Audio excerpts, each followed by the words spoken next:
amores, bom dia, sejam bem-vindos à nossa devocional, sejam bem-vindos à nossa rotina com Deus. Eu espero em Jesus abençoar a sua vida hoje. Vamos orar? Paizinho, em nome de Jesus, obrigada por esse dia e pelo teu amor nas nossas vidas. Obrigada pelas tuas misericórdias que se renovaram.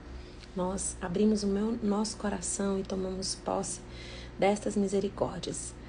Em nome de Jesus, Espírito Santo, essa live é sua, minha vida também. Me ajude neste momento a ser útil na vida dos meus irmãos. O Senhor conhece as minhas limitações, então o que eu não conseguir fazer, que o Senhor complete. Em nome de Jesus. Amém. Bom dia, gente. Obrigada pela presença de vocês. Oi, Marcinha, Érica, bom dia, minha querida. Bom dia, Osvaldo. Bom dia, Rick. Bom dia, Natália. Oi, Neila, Lourdinha, Bruna. Obrigada pela presença de vocês. Buarque, Eliana Lopes. Obrigada, Brasil Santos. Jairo, Eliana Lopes. Obrigada pela presença de vocês. Osana Alves, Deus abençoe. Juju, sejam bem-vindos. Isaías 22, 23, se você quiser acompanhar, eu vou ler Isaías 22, a partir do versículo 15 até o versículo 25, mas eu quero destacar agora, nesse momento aqui, o 23, daqui a pouquinho eu vou ler tudo. Pois colocarei firmemente no lugar como um prego na parede. Olha que versículo bom para decorar. Parece que não diz nada com nada, né? Pois o colocarei firmemente no lugar como um prego na parede. Vocês já colocaram um prego na parede? Até o final? Fixaram ele ali? Para arrancar esse prego, a não ser que seja de gesso, né? Ou seja uma coisa muito frágil. Mas uma parede forte, se você prega um prego ali, pra você arrancar aquele prego de lá, você tem que meio que destruir um pouco a parede para poder conseguir arrancar aquele prego dali. E Deus estava dizendo para Isaías entregar o recado dele, né, pro rei e pro rapaz que eu vou falar aqui agora, que vai substituir um mordomo lá do palácio. Ele disse assim: pois o colocarei firmemente no lugar como um prego na parede. Ou seja, quando Deus coloca alguma coisa, quando Deus firma alguma coisa, é difícil, na verdade é só Ele mesmo que pode retirar aquilo do lugar.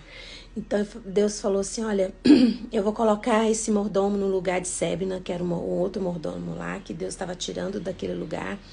Eu vou colocar lá como um prego na parede. Mas depois fala assim: eu vou remover esse prego um dia. Então tá, vamos lá. Deixa eu compartilhar com vocês um pouquinho sobre a minha vida. Eu sou uma pessoa que eu amo rotina e eu sou assim, se eu não tomar cuidado, a rotina toma um lugar muito especial no meu coração. Porque a rotina, para mim, ela me traz paz, ela me traz segurança, ela me traz conforto, sabe? Eu preciso de uma rotina, eu preciso disso para me sentir bem. Só que a rotina, ela não pode se tornar um Deus na minha vida. O que é um Deus na minha vida? Porque a minha paz, a minha segurança, o meu conforto precisa estar em Deus, não na minha rotina. Deus permitiu que a rotina existisse para que eu tivesse essas coisas que eu e as minhas síndromes e os meus traumas precisam para viver melhor. Só que eu não vivo sozinha, isolada no mundo. Eu vivo com pessoas. Eu tenho marido, eu tenho 2 filhos, tenho família, tenho amigos, tenho igreja. Então, eu não posso pegar a rotina que me é tão confortável e colocá-la num lugar de Deus. Porque isso não pode se tornar para mim algo que eu não abra mão disso quando Deus pede, porque a rotina é minha, o conforto é meu. E o que é bom para mim não necessariamente é bom para o meu marido, para os meus filhos, para a igreja, para as pessoas que me cercam.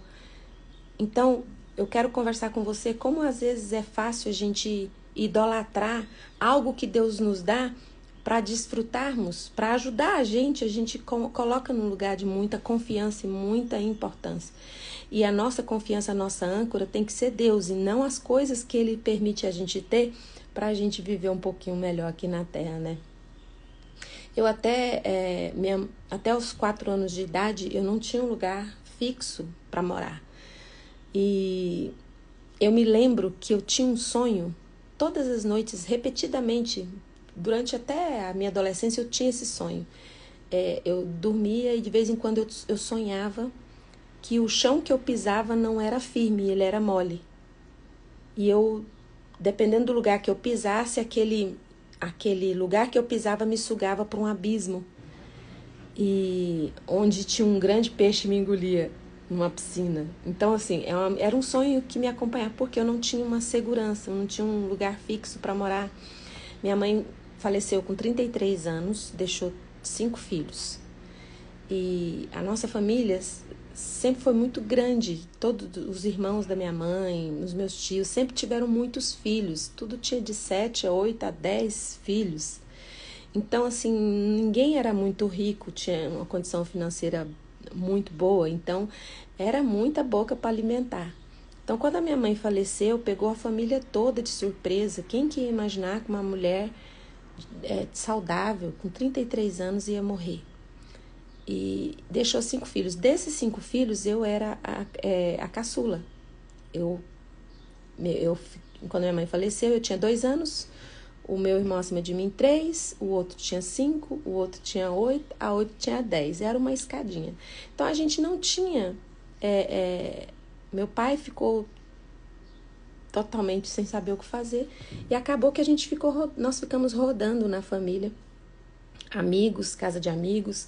Cada dia a gente passava um tempo na casa de alguém. Até que uma prima minha, que eu chamo de tia, falou, não, a Fernanda a gente vai criar. A gente vai criar. E ela pegou e me adotou como filha mesmo. Essa minha prima, que eu chamo de tia Lucimeire, e o Paulo, os 2 irmãos, convenceram meus tios e aí eles me criaram muito bem, graças a Deus. Mas, assim, acredito que por causa disso eu me tornei alguém que precisa de uma rotina, de uma segurança, de que aquilo vai estar tudo certinho. E acabou que eu tô velha já, com 50 anos, ainda sou assim. Aí cresci, casei, e sempre quando a gente alugava, às vezes a família alugava uma casa para ir na praia, que ficava mais barato, dividia com todo mundo, aí a gente ficava mais... a gente ia pra praia. E sempre que eu chegava nessa casa, todo mundo quando chegava lá ia se preocupar em passar protetor solar, vestir biquíni, roupa de banho, para poder ir. E o que a Fernanda fazia? Eu ia limpar a casa, porque meus 2 filhos tinham asma, aí para tirar o pó, mas eu procurava deixar aquela casa bem parecida com a minha. Colocava até os talheres, as coisas, tudo no lugar que eu deixo aqui em casa. Porque eu sou alguém dependente de rotina. Então, eu deixava a casa que a gente alugava o mais parecido possível. E sempre quando a gente vai viajar, hoje a gente às vezes fica em hotel, né? Graças a Deus, a vida melhorou, a gente vai em hotel. E às vezes eu me pego dentro do hotel, mexendo nas coisas para ficar confortável para mim. Alguém que depende de uma rotina, para ficar mais parecido com a minha casa possível. E acaba que isso não é isso que tem que ser minha âncora, não é isso que tem que ser minha segurança, o conforto. Eu tenho que deixar as coisas, entende? E eu não sei qual é hoje, qual de vocês tem esse sentimento, onde você ancora, onde você tem colocado a sua confiança. Eu vou ler agora Isaías, o texto que eu falei que eu ia ler para vocês. Eu pensei de contar essa história para vocês, revelar para vocês o quanto a rotina, se eu não ficar atenta, ela se torna um Deus na minha vida, ela se torna uma âncora na minha vida. E vocês sabem que nada é certo. Do dia para a noite, tudo pode acontecer e a minha rotina, tudo sai fora do lugar. O único que é sempre, que dura para sempre é Deus, Ele que é eterno. Então Deus fala, olha, ancora em mim. Porque tudo que é certo para você hoje amanhã pode não ser. E você pega toda a sua confiança, todo o seu amor, joga no seu marido. Coitado não pode nem errar. Não pode nem falhar. Você joga tudo na sua esposa. A coitada não pode nem falhar, porque você depositou toda a confiança nela. Errou, aí você decepciona e você não perdoa.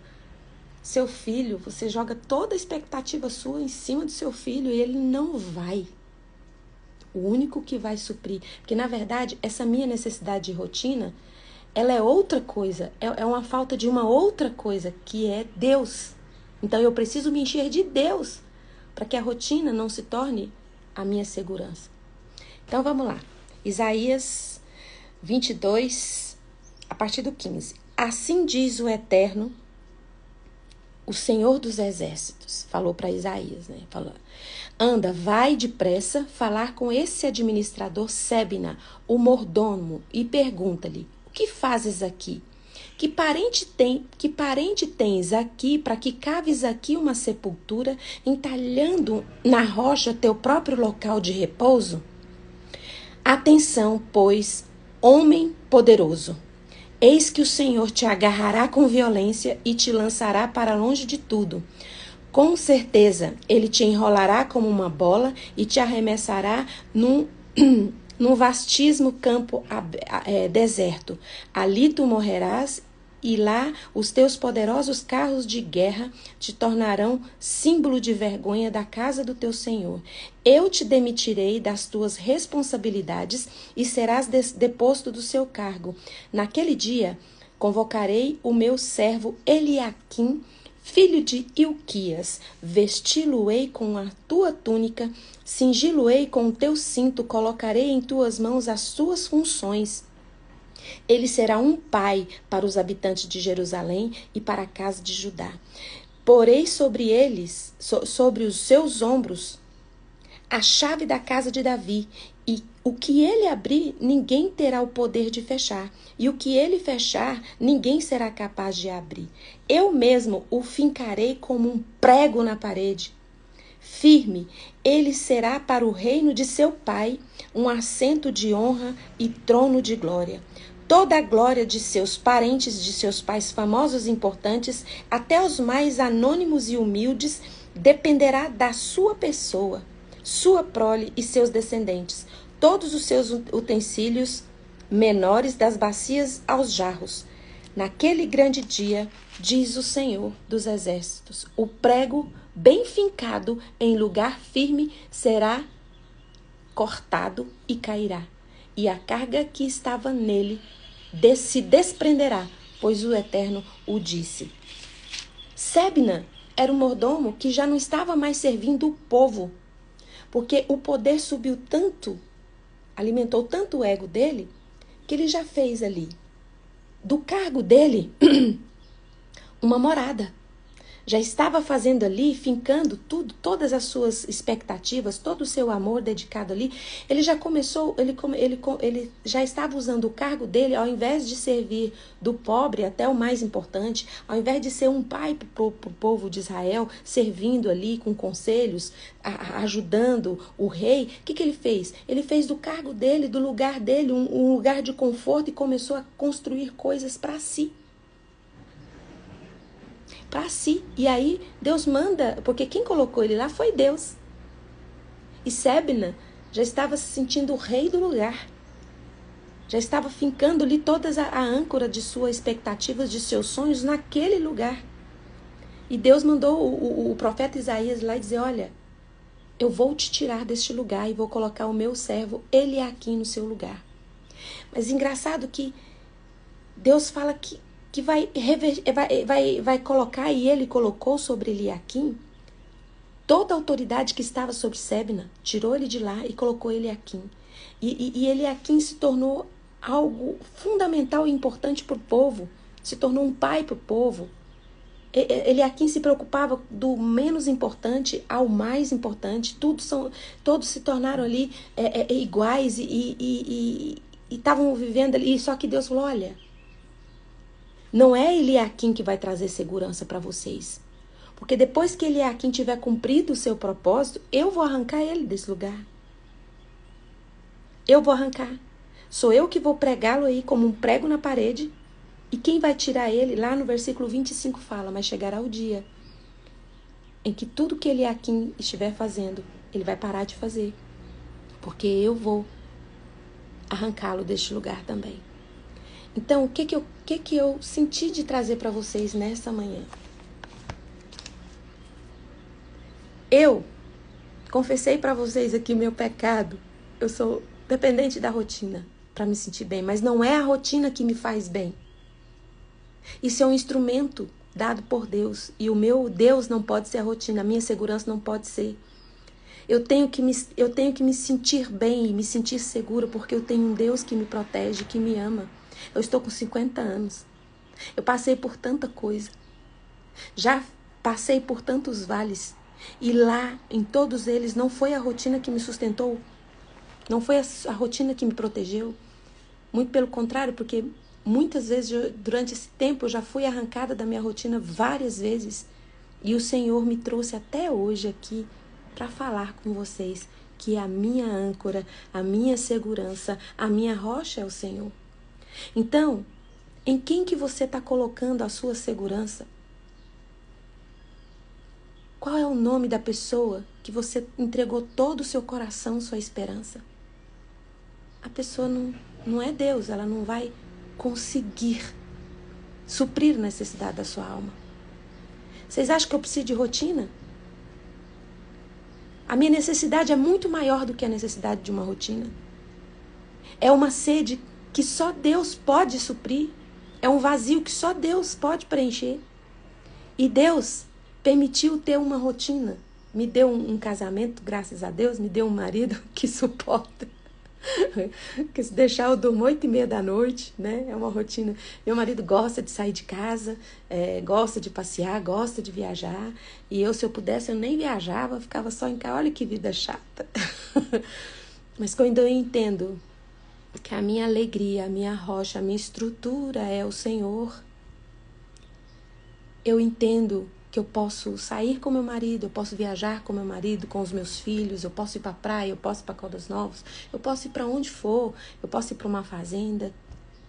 Quem vai trazer para mim o conforto que a minha alma precisa não é a minha rotina, é Deus. Salmo 62, de 5-6 diz: Contudo, somente no Senhor espera a minha alma em silêncio, pois Ele me traz a esperança. Ele é a minha rocha, a minha salvação, a minha torre forte. Por isso, não desesperarei jamais. O verso 8 do Salmo 62, confia sempre em Deus, ó povo meu, perante a sua presença, derrame o seu coração. Ele é o nosso refúgio seguro. Esse tempo atrás eu tive uma decepção tão grande com uma pessoa. E eu me desesperei. E aí, aqui o salmista está dizendo que quando Deus é a minha rocha, quando Deus é a minha torre forte, quando eu derramo sobre Ele o meu coração, eu não vou me desesperar jamais. Por que eu me desesperei? Porque quando eu precisei me agarrar em algo firme, eu me agarrei na confiança que eu tinha na pessoa. E a pessoa me decepcionou, me frustrou. E se você pensar, poxa, a pessoa é tão humana quanto eu. Eu também já decepcionei essa pessoa. Eu também já frustrei a expectativa dessa pessoa. Mas aí, por que veio o desespero, veio a angústia? Porque eu estava esperando tudo da pessoa. E Deus manda dizer hoje, em quem que você está esperando? Você está ancorando seu coração aonde? Para quem que você tem derramado seu coração, sua esperança? O único que pode suportar suas expectativas é Deus. Sabe isso que você tanto confia, que você tanto devota, vai ser arrancado, qualquer momento pode despencar. Porque tudo na nossa vida que acontece na nossa vida, Deus permite. Tudo que nós temos, Deus permite. E na nossa confiança está no Deus que permite, não nas coisas que nós temos. Não nas pessoas que estão na nossa vida. Porque as pessoas, elas é como você. Você também decepciona, você também erra, você também falha. Você também não dá conta da expectativa do seu marido. Você não consegue na expectativa da sua esposa, dos seus filhos.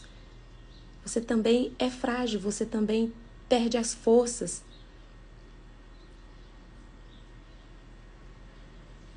E aqui em Mateus 7:24 diz assim: todo aquele que ouve estas palavras e as pratica será comparado a um homem sábio que construiu a sua casa sobre a rocha. Então não adianta você dizer que crê em Deus, mas as suas atitudes no seu dia a dia demonstram que você coloca pessoas no lugar de Deus, rotina no lugar de Deus, cargos no lugar de Deus. E o dia que esse cargo falhar, que essa pessoa falhar, que essa rotina falhar, você não vai ter nada e ninguém para se agarrar. Então, aqui em Mateus fala, você precisa ouvir e ser sábio. Porque quem ouve e pratica e tem as atitudes na direção de entender que Deus é a sua âncora, Deus é a sua rocha, Deus é a sua segurança, é sobre Ele que você tem que derramar todo o seu coração, toda a sua devoção. Aqui fala que você é inteligente, que você é sábio. Todo mundo vai olhar e falar, essa pessoa é rocha, essa pessoa tem segurança. Ela não sabe, mas a sua segurança, a sua rocha é o Senhor. Mas a nossa dificuldade maior é porque a gente sempre confia no que a gente enxerga. A gente sempre está confiando no que a gente está vendo. E nós vemos só a aparência. O único que enxerga o todo é Deus. Você coloca uma pessoa num lugar e, igual o povo achava que Sébina, né, era a solução para o país, mesmo ele pisando na bola, mas ele era a segurança. E Sébina tinha toda aquela segurança naquele cargo. Não, todo o poder, né? Fala que você quer conhecer uma pessoa, você dá poder para ela. E todo o poder que Sébina foi revestido demonstrou que ele era corrupto. Deu para ele aquele poder e ele se tornou corrupto. E começou a trabalhar e a enriquecer em favor de si mesmo. Deus falou, eu vou te tirar desse lugar. Coloca ele aqui, vou colocar ele aqui. Mesmo ele aqui, que está com o coração certo, no lugar certo, vai fazer todas as coisas certas, mesmo ele não tem eternidade neste cargo. Um dia, quando ele cumprir o propósito dele, eu vou arrancar ele aqui daí. Então Deus está dizendo para o povo, olha povo, não adianta também vocês colocar ele aqui no lugar que não é, no meu lugar, no lugar que é meu. Porque eu coloquei Sébina, tiro Sébina. Coloca ele aqui para trazer um alívio para vocês, mas é só um meio, um método, uma forma. Na verdade, quando ele aqui cumpriu, eu também vou tirar ele aqui daí. Eu vou colocar como prego na parede. Ninguém vai tirar ele de lá. Mas quando ele cumprir o propósito dele, eu vou tirar ele daí. Então, o único que é eterno é o Senhor nosso Deus, o Senhor dos exércitos. É sobre Ele que nós temos que derramar o nosso coração. É nele que nós temos que colocar toda a âncora, ancorar e a nossa esperança. Lá em Provérbios 3, de 5 a 6, eu quero deixar aqui esse versículo para terminar essa live. Confie no Senhor de todo o seu coração. Não se apoie no seu próprio entendimento. Reconheça-o em todos os teus caminhos, e ele endireitará as tuas veredas. Eu estava vendo o que é vereda. Vereda é atalho. É um caminho mais rápido. É um caminho apertado, que pode ser brejo também. Brejo, aqueles lugares úmidos. E aqui está dizendo que quando nós reconhecemos a Deus em todos os nossos caminhos, ele endireita os nossos atalhos. Porque às vezes nós buscamos um jeito mais fácil, mais rápido de resolver os nossos problemas, e são maneiras erradas, equivocadas, confiadas naquilo que nós estamos apenas vendo e confiando. Mas aqui está dizendo, se você reconhecer Deus em todos os seus caminhos, ele vai endireitar suas veredas. Ele vai endireitar esse atalho que você tomou errado, ele vai endireitar. Porque o caminho do Senhor é reto, é plano, é leve. Então, se você está exausto, está cansado, está desesperado, você ancorou o seu coração no lugar errado, colocou a sua expectativa na pessoa errada, e Deus está dizendo, reconheça, me reconheça em todos os seus caminhos, e eu vou endireitar todos os atalhos que você quis tomar na sua vida, e que deu errado, eu vou endireitar. Confie no Senhor. Salmo 37. Confie no Senhor e faze o bem. Habita na terra e alimenta-te da verdade, porque é ela que te liberta. Coloca a mão no coração, eu vou orar por você agora. Em nome de Jesus, Pai, eu coloco os meus irmãos na tua presença. O Senhor os conhece, o Senhor sabe o que cada um tem enfrentado nos seus dias. Pai, quantas vezes a rotina se torna um Deus na nossa vida? Quantas vezes as pessoas se tornam... ocupam um espaço muito grande no nosso coração e nós colocamos todo o nosso coração, toda a nossa confiança nas pessoas. E elas são tão frágeis e pecadoras como nós, não conseguem ter a eternidade nas suas boas atitudes, nas suas boas intenções, porque é só o Senhor que consegue, porque o Senhor é o nosso Deus criador, o nosso Deus resgatador, o nosso Deus salvador. E agora, Senhor, na autoridade que o Espírito Santo de Deus me dá, por causa do sangue de Jesus derramado na cruz do Calvário, eu ministro cura sobre você. Se você está com alguma enfermidade no seu corpo, na sua alma, no seu coração, onde você estiver sentindo dor agora, talvez a sua dor não é física, ela é emocional. Então, em nome de Jesus, Espírito Santo de Deus, eu ministro cura sobre você e libertação em nome do Senhor Jesus Cristo de Nazaré. Um beijo e até amanhã às 6h30. Se você gostou dessa live, vai ficar salva no Instagram. Você pode curtir, pode comentar e pode compartilhar. Tchau, tchau e até amanhã às 6h30.